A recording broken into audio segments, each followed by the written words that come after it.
On arrive au milieu de saison et je vais vous parler de mes 3 recos à regarder en évitant bien sûr les suites car c'est pas drôle. Le premier est Sanda, un Japon futur où les saisons n'existent plus, les gamins sont envoyés dans une école un peu autoritaire et le taux de natalité est fortement bas. Fuyurmara est une collégienne, va poignarder un collègue de classe qui s'avérait être le Père Noël. Donc le Père Noël a des pouvoirs magiques, il se transforme d'un gamin en vieux.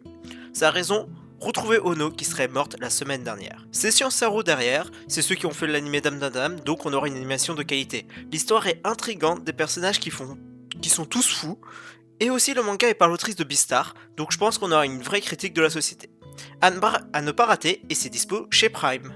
Princesse Puncheuse, on va suivre une dame dont son mari est un connard et souhaite divorcer. Être un connard ne veut pas dire forcément qu'on souhaite divorcer. Malheureusement pour lui et les autres nobles du moment, on l'appelle aussi la princesse sanglante et va leur donner un magnifique coup de poing. L'anime ne brille pas par son animation qui est très basique, voire même un peu fionnante s'il faut être vraiment critique, mais brille par le contre-prix du scénario, on va suivre finalement plus la vilaine, et par sa protagoniste, donc la méchante, même si elle est gentille, qui est vraiment unique je trouve dans sa façon de agir, et c'est vraiment plaisant de la suivre. Laissez-vous tenter, et c'est dispo chez Crunchyroll. Et pour le dernier Roko, attention le nom, je vais l'écorcher, Chitose is un Ramun Boutel.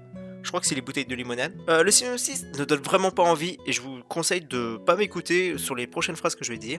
On suit un mec populaire qui a un harem, un groupe de filles qui traînent avec lui, avec des 2-3 mecs. C'est pas vraiment un harem, mais bon, ça ressemble un peu. C'est un mec populaire qui va aider une personne qui souhaite juste pas retourner en cours parce que le prof est casse-couille avec. Alors, le synopsis, je trouve qu'il donne pas envie, mais je vous laisse quand même essayez le premier épisode, il dure 30 minutes et il va vous convaincre ou vous allez détester. C'est un des deux. C'est un animé qui est, va vous lancer dans des monologues, des discussions qui vont remettre un peu en question votre vie d'ado, qui va poser des questions sur des actions que vous aurez pu faire. C'est pas pour tout le monde, mais il faut vraiment tester. C'est un type d'animé qui peut facilement devenir les préférés des gens. Et voilà, c'était mes 3 recos. Et toi, c'est quoi ta reco du moment?